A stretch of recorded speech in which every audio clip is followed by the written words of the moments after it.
বালিগঞ্জের দিকে এবার নজর রাখতে হচ্ছে। বালিগঞ্জে নিজের আবাসনের বাইরে যুবকের দেহ উদ্ধার, ছাদ থেকে ঝাঁপ দিয়ে আত্মহত্যা এমনই অনুমান করছে পুলিশ। আবাসনের 3 তলায় থাকতেন ওই যুবক। চারটের সময় ঝাঁপ দিয়েছে, তো আমরা দাম করে আওয়াজটা শুনলাম একটু, তারপরে আমরা ওটা মাইন্ড করি নাই। তারপরে দেখি কানাখিজি আরম্ভ হয়ে গেল। তারপরে আমরাও ছুটে বেরিয়ে দেখলাম গিয়ে ভিতরে, তখন দেখি একদম মানে মাথা পাতা মুখ ফিচকিয়ে গেছে। গাড়ি করে গাড়ির মধ্যে বসালো, নিয়ে হসপিটালে নিয়ে গেল। সার্কুলার রোডে এক যুবকের অস্বাভাবিক মৃত্যুকে কেন্দ্র করে চাঞ্চল্য ছড়ালো। যেই আবাসনের সামনে এই মুহূর্তে আমি দাঁড়িয়ে আছি, সেখানেই ভবিষ্য বালানি নামে এক 23 বছরের যুবক রক্তাক্ত অবস্থায় তার দেহ ঠিক এই জায়গা থেকে পাওয়া যায়।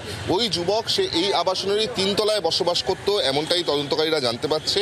পুলিশ এই মৃতদেহ উদ্ধার করার পর ময়নাতদন্তের জন্য পাঠিয়েছে, কিন্তু প্রাথমিকভাবে তদন্তকারীরা যেটা জানাচ্ছেন যে এই মৃতদেহ থেকে মূলত তার জামার পকেট থেকে একটি চিরকুট পাওয়া গিয়েছে, যেখানে সুইসাইড নোট হিসেবে বলা হচ্ছে, এবং সেখানে একাধিক ডিপ্রেশনের তথ্য কিন্তু পুলিশের তদন্তে উঠে আসছে। তার সঙ্গে সঙ্গে ওই ব্যক্তির জামা কাপড় খতিয়ে দেখে পুলিশ একটি মেডিসিনের শিশি পায়, যেখানে কিন্তু অ্যান্টি ডিপ্রেশন পিল ছিল, এমনটাও তদন্তকারীরা জানাচ্ছে। প্রাথমিকভাবে যেটা মনে করা হচ্ছে পুলিশের তরফ থেকে, যে এই আবাসনের এই ছাদ থেকে ঝাঁপ মেরে আত্মঘাতী হয়েছেন ওই যুবক। যদিও ঠিক কী কারণে এই ঘটনা ঘটলো, কীভাবেই বা এই যুবকের মৃত্যু, তা জানার জন্য কিন্তু ময়নাতদন্তের প্রাথমিক ওপিনিয়ন তারা এই মুহূর্তে তার জন্য অপেক্ষা করছেন, এবং প্রাথমিক ওপিনিয়ন আসার পরে পুলিশ নিশ্চিত করে বলতে পারবে যে কী কারণে এই মৃত্যুর ঘটনা ঘটলো। আপাততভাবে পুলিশ অস্বাভাবিক মৃত্যুর মামলা রুজু করে তদন্ত শুরু করেছে, এমনটাই বালিগঞ্জ থানা পুলিশ সূত্রে আমরা জানতে পারছি।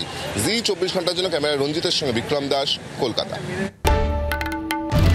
বাংলার আওয়াজ, বাঙালির আবেগ, জি 24 ঘন্টা।